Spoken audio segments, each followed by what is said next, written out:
अपनात्मा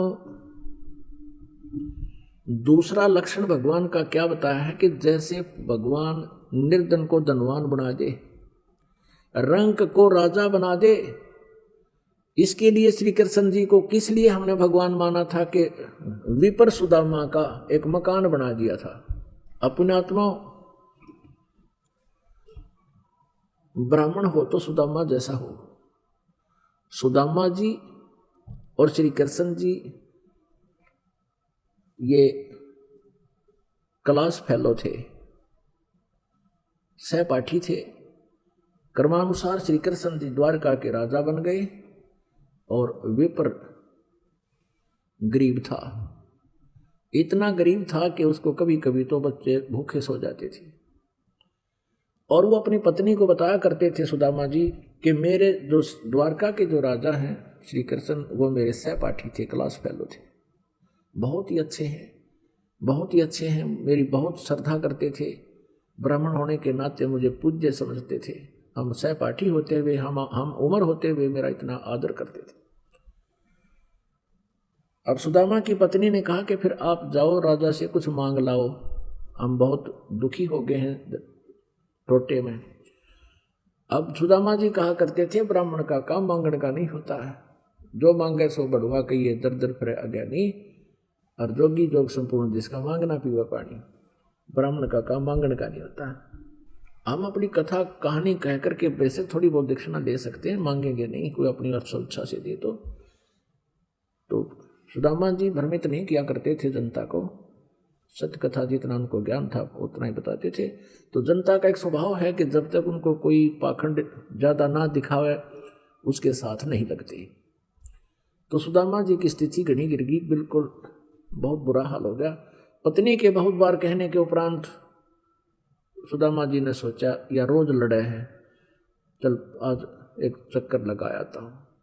उधर से पहले जैसे अपन जाते हैं, कोई तो फल ले जाता है, कोई मिठाई ले जाता है, ये पहले से ऐसी थी कुछ रास्ते में, और कुछ वहाँ आदर सत्कार के लिए जिस मेहमान के जिसके भी जाते थे रिश्तेदार के, लेके जा करते कुछ खाद्य पदार्थ। अब गरीब ब्राह्मण के घर पर कुछ नहीं था, उसकी पत्नी ने थोड़े से चावल भून के बांध दिए, अगले ये सत्कार के लिए ले जाओ राजा के घर, श्री कृष्ण के घर। अब आप जी ने सुदामा जी की कथा तो बहुत बार सुनी है। अब देखो श्री कृष्ण जी सतोगुण प्रभु हैं, विष्णु जी अवतार हैं, और श्री विष्णु जी के छाती में लात मार दी थी एक गर्गु नाम के ऋषि ने, तो भी उन पर क्रोध नहीं कराया था, इतने नेक आत्मा के हैं। अब सुदामा जी के फटे पुराने कपड़े, द्वार पे जाके खड़ा हो गया, महल के राज दरबार के द्वार पे। उनको कहा कि जाओ भाई कहो श्री कृष्ण जी के आपका मित्र सुदामा आया है। श्री कृष्ण जी को पता चला तभी नंगे पैरों भागा आया, अपने सहपाठी को लेकर साथ गया अंदर महल में। अपनात्माओं श्री कृष्ण जी ने पूछा कि और मित्र सुना, बच्चे परिवार कैसा है? तो सुदामा जी ने कहा भगवान आपकी रजा से सकुशल है, किसी चीज का कोई अभाव नहीं है, आपका पंजा तो हमारे सिर पर है। अपनात्माओं ये भी ब्राह्मण है, श्री सुदामा जी ब्राह्मण है, उनका मुंह नहीं फटा कि तू कुछ पैसे दे दे, कुछ धन दे दे मेरे को। कहा कि आपकी दया से ठीक है, सब मौज हो रही है, कोई अभाव नहीं किसी वस्तु का। अब श्री कृष्ण जी को पता लग गया उसकी सतीथी को देखकर फटे पुराने कपड़े, रातों रात वहां पर बेच दिया विश्वकर्मा और वो कारीगर सारे। सुदामा जी का एक सुंदर मकान महल बना दिया द्राविड़ देश में, और उधर से 1 हफ्ता 10 दिन सुदामा जी को अपने पास रख लिया, घर जाने दिया नहीं। अब हफ्ते 10 दिन के बाद या जो भी समय था उसके बाद सुदामा जी चलने लगे कि मुझे अब आज्ञा दो, बच्चों को संभालूं जाके। श्री कृष्ण जी ने उनको एक सुंदर कपड़े पहना दिए, बहुत बढ़िया मलमल के, और वो पहनकर चल पड़े। अब देखो वो क्या सोच रहे हैं सुदामा जी रास्ते में कि भाई देखे मित्र, मेरे से नो पूछा है, मेरे से नो पूछा है, और तो कुशल है, क्या उसकी आंख फूट गई थी मेरी की सतीथी थी? क्या श्री कृष्ण को पता नहीं चला कि मैं कितना कंगाल हूं हैं? और मेरे तो पूछा है, मेरे से कमाना चाह रहा है, देख लिए मित्र भी, इतने मन में दोष आ गया उनके, उस दोष का भी उनको फल भोगना पड़ा। बीलों ने सोचा, जंगली लोगों ने सोचा कि कोई सेठ आ रहा है, इतने गजब के कीमती कपड़े पहन रहा और अवश्य पैसे पाओगे। उन्होंने देखी उसकी जेब डटोली, कुछ भी खोजा, वो कपड़े काट लिए सारे, वो धोती भी खोल ली, वो कपड़ा उतार लिया, वो नकी मतलब था, नंगा हो गया कति। अब उसको इतना ताबास हो गया कि भगवान के बारे में मैंने गलत बोल दिया, सजा मुझे इसलिए मिली है। अब घर जाकर देखा उसका तो सारा कुछ माहौल बदल रहा था। इस कारण से श्री कृष्ण जी को भगवान मान लिया कि उसने, भगवान श्री कृष्ण जी ने सुदामा का महल बना दिया। अरे ये तो एक कोई मुख्यमंत्री या मंत्री मित्र हो जाए, इतना सारा तो दे दिया। और ना कल्याण श्री कृष्ण जी का ना सुदामा जी का, जो असली उद्देश्य है मनुष्य जीवन का, वो तो न्यू का न्यू रहेगा दोनों का। अब सुनाते हैं आपको उस परम पिता परमात्मा की समर्थता, कबीर भगवान की। एक तैमूरलंग नाम का लोहार था, मुसलमान लोहार था, तैमूरलंग नाम का। इतना गरीब था वो, अन्य साहूकार सेठ पैसे वाले व्यक्तियों की भेड़ बकरियां चराया करता था, और वो उनको वर्ष में 6 महीने में कुछ कणक दे देते थे। पहले ऐसा ही होता था, कपड़े दे देते कुछ, या गेहूं आटा बाजरा जो भी वो दे देते थे। और केवल वो 2 माँ बेटा थे, पिता की मृत्यु हो चुकी थी। उधर से वो, उससे भी गुजारा नहीं होता था उनका, तो एक लोहार के अहरण पे वो ओवर टाइम करा करता, सामने आकर उसका चोट मारा करता, जैसे कोई चमटे पलटे बनाया करते या फाली फूली ठीक बनाया करते थे। ऐसे गुजारा हो रहा था। अब तैमूरलंग की माता बड़ी धार्मिक प्रवृत्ति की औरत थी। कोई भी साधु संत या अतिथि आ जाता था उनके द्वार पे, आप भूखे सो जाते थे लेकिन अतिथि को आहार कराते थे। कई बार तो ऐसी स्थिति आई है कि अपना आहार अतिथि को खिलाकर वो माँ बेटा भूखे सो जाते थे। अब परमात्मा कबीर परमेश्वर जी एक जिंदा महात्मा के रूप में आए, और तैमूरलंग बकरियां चरा रहा था, भेड़ बकरियां चरा रहा था साहूकारों की, और वो बकरियां आसपास चल रही थी। वो बैठा था वृक्ष के नीचे, भोजन खा लिया था उसने। तब परमेश्वर आए, सलाम वालेकुम कहा। अब तैमूरलंग ने उसका प्रति उत्तर दिया और कहा, भगवान अतिथि को, क्योंकि स्वभाव था उनका माँ बेटा का, अतिथि को भोजन की अवश्य पूछते थे राह चलते को। तो परमेश्वर से कहा उसने, तैमूरलंग ने, कि बाबा भोजन पाओगे? परमेश्वर ने कहा, बेटा भूख लगी है। तैमूरलंग ने कहा, भगवान हम बहुत गरीब हैं, आपको आहार अवश्य कराएंगे हम, और आप यहाँ मेरी भेड़ बकरियों को देखना, मैं भोजन कर चुका हूँ, पहले आ जाते तो भगवान मैं अपने आहार से आपको आहार देता, लेकिन आपको आहार अवश्य कराएंगे। ये हमारी माता का हमें जो है एक संस्कार डाल रखा है, आपको भोजन बिना जाने नहीं दूंगा मैं भगवान। और आप एक ध्यान रखना, कोई भेड़ बकरी गुम ना हो जाए, हम बहुत गरीब हैं, एक भी बकरी अगर गुम होगी तो हमसे उसके पैसा नहीं दिया जाएगा, आप ध्यान रखना। परमात्मा बोले, जाओ बेटा, मैं खूब संभाल के रखूंगा। नगरी से बाहर खेतों में बकरियां जंगल में बैठी थी, चल रही थी। भगवान वहां रखवाले हो गए, पाली खड़े हो गए। तैमूरलंग घर पे आया और कहा, माता एक साधु भूखा है, भोजन बनाओ। माँ ने उसी समय जितना भी घर पे आटा था सारे का भोजन बनाया। एक रोटी का ही आटा था, वही लेकर चल पड़े, शाम को भी नहीं था उनके पास।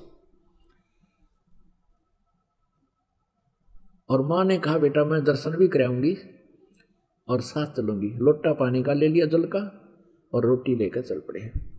अब वो आई, आके कहा, महाराज भोजन खा लो, रोटी रख दी। अब परमात्मा खाना खाने लगे। माई ने कम से कम 4-5 बार प्रार्थना करी, भगवान हम गरीब बहुत हैं। उनको पता होता था कि साधु संत फकीर होते हैं, आशीर्वाद दे दें तो मालो माल हो जाया करते हैं, और ये भी मानते हैं कि ना जाने परमात्मा किस वेश में आ जावे, ये आम कहावत थी। तो माई ने बार बार कहा, परमात्मा ने एक रोटी खा ली, लोटा पानी का पी लिया। तब क्या किया, खड़े होकर के एक बकरी बंधन की बेल पड़ी थी चैन, वह अच्छी लंबी होती है, उसको ऐसे 3-4 बार इकट्ठा करके इतनी कर लिया जैसे मोड़ मार के। उस तैमूर लंग के कमर में मारी, 1 2 3 7 मारी उसकी कमर में, और फिर लात मारी, मुक्के मारे। अब माई ने सोचा यू बाबा जी चंगर गया, तूने कई बार इसको टोक दिया ना, हमें धन दे दे धन दे दे, हम गरीब हैं, ये मेरे से जो है ना नाराज हो गया और मेरे बेटे को पीट डाला। तो कहा महाराज जी मेरे बच्चे से क्या गलती होगी, इसको किस लिए पीट रहे हो? तो परमात्मा ने कहा कि माई जो पहले मैंने 7 ये सांगल मारी है ना, बेल मारी है, ये तेरे बेटे को 7 पीढ़ी का राज दे दिया, तेरे वंश को 7 पीढ़ी का राज बख्श दिया मैंने, और 7 पीढ़ी के राज के बाद फिर तुम्हारा राज्य जो है छोटे छोटे टुकड़ों में बट जाएगा, इसलिए लात और मुक्के मारे हैं। अब तैमूर लंग की मां ने सोचा बाबा जी तो मेंटल है, ये तो पागल है, हमारे घर पर रोटी खाने का व्योत नहीं, और 7 पीढ़ी का राज कैसे होगा हमें प्राप्त, ये कभी हो ही नहीं सकता। इतना सोच रही थी, इतने में परमात्मा अदृश्य हो गए। पहले तो मालिक ने उनको शिक्षा दी थी कि भाई तुम किस धर्म से बिलोंग करते हो, किससे संबंधों ने बताया था कि हम मुसलमान हैं। परमात्मा ने कहा मुसलमान वो है जो मांस छू है नहीं, और तुम मांस खाओ। नबी मोहम्मद नमस्कार है, राम रसूल कहाया, 1,80,000 को सौगंध जिन नहीं कर चलाया, अरस कुरस पर अलह तकत है, खालिक पर बिन नहीं खाली, और वो पैगंबर पाक पुरुष थे साहिब के अब्दाली। और क्या बताया परमात्मा ने कि हम मोहम्मद को वहां ले गए अपने लोक में, इच्छा रूपी वहां नहीं रहे हो, उल्ट मोहम्मद मैल पठाया, गुज बीरज एक कलमा लाया, रोजा बंग नमाज कही रे, बिस्मल की नहीं बात कही रे। ये जो तुम गऊ मारते हो, बकरे काट कर खाते हो, ये आदेश नहीं है तुम्हारे हजरत मोहम्मद का, उसने तो रोजा बंग और नमाज यही कहने करने को कहा था, अब तुम ये गलत कर रहे हो। और परमात्मा ने कहा था कि नाम लो तुम दोनों जने, मैं उपदेश मंत्र दूंगा, मंत्र करना और तुम माला माल हो जाओगे, ये कौन सी बात है, लेकिन मांस नहीं खाओगे, कोई जीव हिंसा नहीं करोगे। अब उन्होंने सोची भाई किसी तरह हमारा गुजारा हो जाए, और ये सारी यहाँ भर ली थी, नाम ले लिया था, तो परमात्मा ने रोटी खाई थी, और खाना खा कर फिर मारे उसका लात और गुस्से सांकड़। फिर महाराज ने परमात्मा ने कहा कि तेरे बेटे को 7 पीढ़ी का राज दे दिया। अब वो बुढ़िया का गले नहीं उतरे, क्या सारी झूठ बोल रहे थे। जब वो अंतर ध्यान हो गए तब वो दोनों माँ बेटा कहें तो भगवान थे, और बेटा का माँ मेरा एक भी नहीं लगी, मेरे तो कति दर्द नाम का चीज नहीं, मेरे को महसूस नहीं हो रहा था, मैं मजाक कर रहे थे भगवंत। दोनों रो माँ बेटा कि हमने तो गलत बोल दिया, ये तो भगवान थे, अल्लाह की जात थे, कोई फरिश्ता थे, क्योंकि हम अल्लाह मानते नहीं ना, वो कहते भगवान आकार में आता ही नहीं। जैसी भी उनकी ओड़ी बोड़ी सोच थी उस आधार से अपना संतुष्ट हुए, माँ घर न आएगी। अब क्या हुआ, कुछ दिन के बाद रात्रि में सौपन आया तैमूर लंग को, परमात्मा वही जिंदा रूप में दिखाई दी और कहा बेटा जिस अहरण पर शाम के समय जो तू सेवा करता है जिस लोहार के घर पे, अच्छा उस दिन उस तैमूर लंग जब चोटें मार रहा था अहरण के ऊपर गणते लोहे को सीधा कर रहा था लोहार, तो अहरण के पास चींटियों का बिल था, थोड़ी सी दूरी पे 5-4 फुट की दूरी पे, और उसमें से इतनी चींटियां निकलाई बहुत गुनी, आसपास में काली जमीन होगी। और वो क्या सोच रहा था कि या अल्लाह तेरी लीला तू ही जाने, एक सीख जितने बिल में ये करोड़ों चींटियां कैसे समा रही है। वो काफी प्रभावित सा हुआ उस दृश्य से। तो रात्रि के समय परमेश्वर जब आए उसी रूप में, जिंदा वाले रूप में, स्वप्न में उसको कहा बेटा तैमूर लंग, जहां तूने आज शाम को चींटियां देखी थी, वो बिल देखा था, वहां बहुत सारा खजाना है, उस अहरण को तू मोल ले ले, अहरण के स्थान को। वो ऐसा 20-30 50 फुट की जगह थी और 50 गज जगह होगी। कहने लगे तू उसको मोल ले ले और उसके नीचे खजाना है, एकदम प्रकट ना करना, पहले कुछ बकरियां ले आना फिर बेच देना, फिर घोड़े ले आना बेच देना, ऐसे लोग समझेंगे कि इसने व्यवसाय में जो है ना वृद्धि होगी, ऐसे करना। सपने में बतला रहे हैं परमात्मा से कि भगवान हमारे पास तो पैसा ही नहीं है, वो अहम नाला हमें देगा ही नहीं। तब परमेश्वर ने कहा कि ये मेरा काम है, तू प्रार्थना करना। अब कहते क्रय करावे साइया मन में लहर उठा, दादू से दर्जीव के आप बगल हो जा। जब परमात्मा ने कुछ करना होता दोनों तरफ पहुंच जाते हैं। उधर से उस अहरन वाले के मन में कई दिन से ये आ रही थी कि ये स्थान थोड़ा है, बाहर मेरा प्लाट पड़ा है थोड़ी सी दूरी पर, गांव से दूसरी साइड में, और यदि कोई इसको मोल ले ले तो मैं वहां अपना अहरन डाल लूँ। प्रबल इच्छा हो रही इसके। तैमूर लंग ने प्रार्थना कर, सुबह उठकर उसने अपनी माँ से कहा कि माँ आज महात्मा जी दिखाई दिए थे, वो फक्कड़ फकीर दिखाई दिए थे स्वप्न में। उसकी माँ ने कहा बेटा स्वप्न में मुझे भी दिखाई दिए थे, पर उन्होंने क्या कहा ये मुझे स्पष्ट याद नहीं रहा, वो कुछ बोल रहे थे पर मैं भूल गई सब। तैमूर लंग ने कहा माँ मेरे सब याद है, ऐसे ऐसे कहा था। अब माता जी ने कहा ठीक से बेटा देख ले कोशिश करके। अब जो ही शाम के समय उसने जा करके अहरन के मालिक से कहा कि भाई मैं भी गरीब आदमी हूँ, आप मुझे ये अहरन दे दो, कुछ 1 वर्ष के लिए उधार दे दो, मैं फिर पैसे दे दूंगा आपके, मुझे ये मैं भी अपना कोई गुजारा कर दूं छोटा मोटा काम करके। तो कहने लगा भाई मेरा फिर तुम कब पैसे दोगे, कब दोगे इसका? कहने 1 वर्ष में दे दूंगा मैं। तो उसने कहा 1 वर्ष तक, जैसा भी समय रखा 6 महीने 1 वर्ष का, कि नहीं दिया तो फिर देख ले मैं वापस ले लूंगा, आखा वैसे वापस ले लेना। 2-4 दिन के अंदर उसने अपना वहां से सारा सब ले गया, अहरन भी छोड़ दिया वहीं पर, वो पुराना सा हो रहा था वो, और उसने अपना नया साजबाज जोड़ दिया दूसरे प्लाट में। माँ बेटा ने दोनों ने उसके चारों तरफ एक कच्ची दीवार बना ली, 3-3, 4-4 फुट की, 5-5, 6-6 फुट की, और देखा खोद गए उसमें सचमुच खजाना, हीरे पन्ने जवाहरात सोने की मोहरें मिली। अब उसने उसी तरह शुरू कर दिया, पहले घोड़े भेड़ बकरी लाया वो बेच दी महंगी सस्ती जैसी, फिर घोड़े खरीद कर लाया वो बेच दिए, महंगे बिके थे सस्ते। तो आम जनता को तो न्यू होगी भाई तैमूर लंग का हाथ पकड़ लिया भगवान ने, इसको व्यापार में व्यवसाय में बहुत बेनिफिट होने लग गया। अच्छा बढ़िया अपना मकान बना लिया, अहरन को भी पक्का सा कर लिया। अब पहले वो जब पाली जाता था, बकरियों का पाली गया हुआ था बाहर, उसने क्या देखा कि उस नगरी के राजा के नौकर खेतों से चारा लेकर आ रही थी एक लड़की, युवा लड़की नगर की, उसको जबरदस्ती उठाने की चेष्टा कर रहे थे। वो राजा बहुत ऐसाई था, बड़ा निकम्मा था, ऐसे बहन बेटियों को उठा ले जाता था, किसी की हिम्मत नहीं पड़ती थी उसका कोई विरोध कर सके। अब उस लड़की ने आवाज लगाई रे तैमूर लंग मेरी रक्षा करना भाई, मेरी रक्षा करना। अब तैमूर लंग ने देखा भी कौन छेड़ रहा किसी बेटी को। अब ये सूरवीर होते हैं जो, वो नहीं रुक सकते किसी पर अत्याचार, देख नहीं सकते। अब पाड़ी दौड़े तो लठ हो से एक, उसके पास तो लठ था, उठा लिया और भाग लिया ताबड़तोड़। और वो 5-6 जने थे राजा के सैनिक, वो उठा करके उसको घोड़े पर डालने लग रहे थे।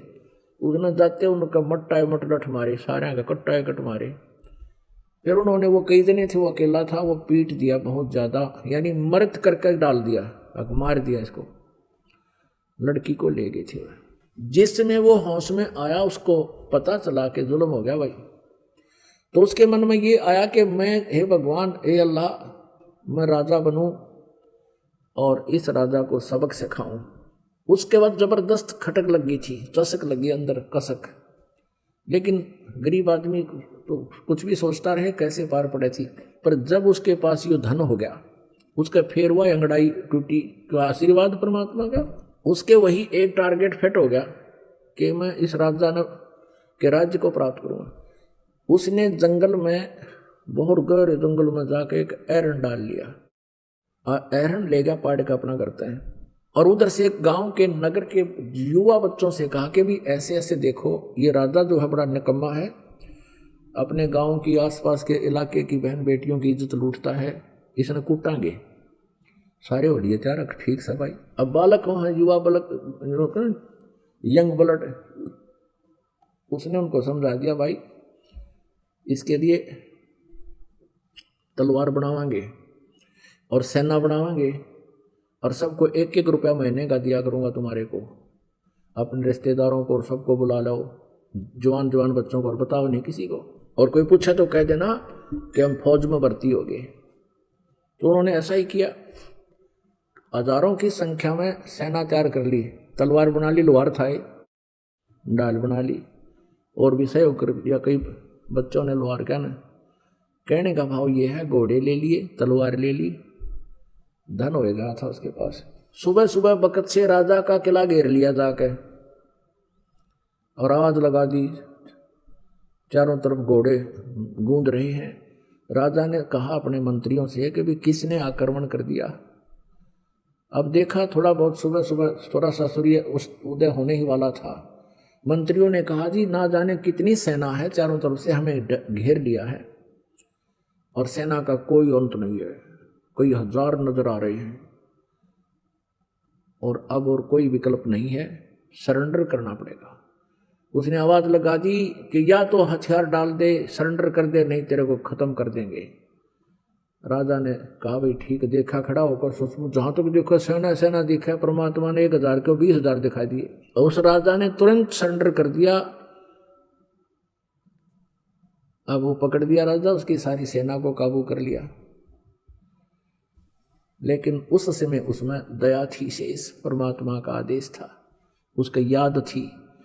उस राजा को उसने मारा नहीं और कहा तू जा चला जा कि और अपना करके रोटी खा ले, वो छोड़ दिया, मारा नहीं, लेकिन उसके शासन राज्य पर कब्जा कर लिया। तैमूरलंग ने सुबह सुबह बकत से राजा का किला घेर लिया जाके और आवाज लगा दी, चारों तरफ घोड़े गूंज रहे हैं। राजा ने कहा अपने मंत्रियों से कि भी किसने आक्रमण कर दिया। अब देखा थोड़ा बहुत सुबह सुबह थोड़ा सा सूर्य उदय होने ही वाला था। मंत्रियों ने कहा जी ना जाने कितनी सेना है, चारों तरफ से हमें घेर लिया है और सेना का कोई अंत नहीं है, कई हजार नजर आ रहे हैं और अब और कोई विकल्प नहीं है, सरेंडर करना पड़ेगा। उसने आवाज लगा दी कि या तो हथियार डाल दे, सरेंडर कर दे, नहीं तेरे को खत्म कर देंगे। राजा ने कहा भाई ठीक, देखा खड़ा होकर सोचो, जहां तक देखो सेना सेना दिखा, परमात्मा ने 1000 को 20,000 दिखाई दिए। उस राजा ने तुरंत सरेंडर कर दिया। अब वो पकड़ दिया राजा, उसकी सारी सेना को काबू कर लिया। लेकिन उस समय उसमें दया थी शेष, परमात्मा का आदेश था, उसकी याद थी। उस राजा को उसने मारा नहीं और कहा तू जा चला जा कि और अपना करके रोटी खा ले, वो छोड़ दिया, मारा नहीं, लेकिन उसके शासन राज्य पर कब्जा कर लिया। इसी प्रकार फिर दूसरे राजा को कह दिया, संदेशा भिजवा दिया कि या तो सरेंडर कर ले और न युद्ध के लिए तैयार हो जा। उनको पता लग गया भाई जब ईसा पहले वाला जो राजा था वो बहुत शक्तिशाली था उन औरों की दृष्टि में। जब उसी ने सरेंडर कर दिया तो सभी ने कहा कि हम युद्ध नहीं करते, आप हमारा राज्य प्राप्त कर लो। तो उसने उसका भी राज्य प्राप्त कर लिया। करने का भाव ये है, तैमूरलंग दिल्ली पहुंच गया। तैमूरलंग वहां से सेना लेकर के दिल्ली तक आ गया। दिल्ली के राजा को भगाकर, उसको पराजित करके वहां अपना एक नौकर, जैसे वायसराय छोड़ देते थे पहले, ऐसे एक जो है सबॉर्डिनेट बैठा दिया वहां पर, उसको राज्य दे दिया वहां का कि तू 1 साल में मुझे इतना इतना इसका टैक्स देगा, और वो अंतर्गत रहा, अधीन था उसी के तैमूरलंग।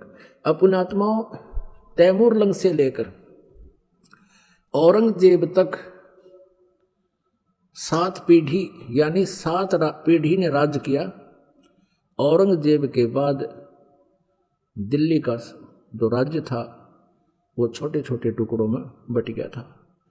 परमात्मा ने एक रोटी खाकर तैमूरलंग को 7 पीढ़ी का राज दे दिया।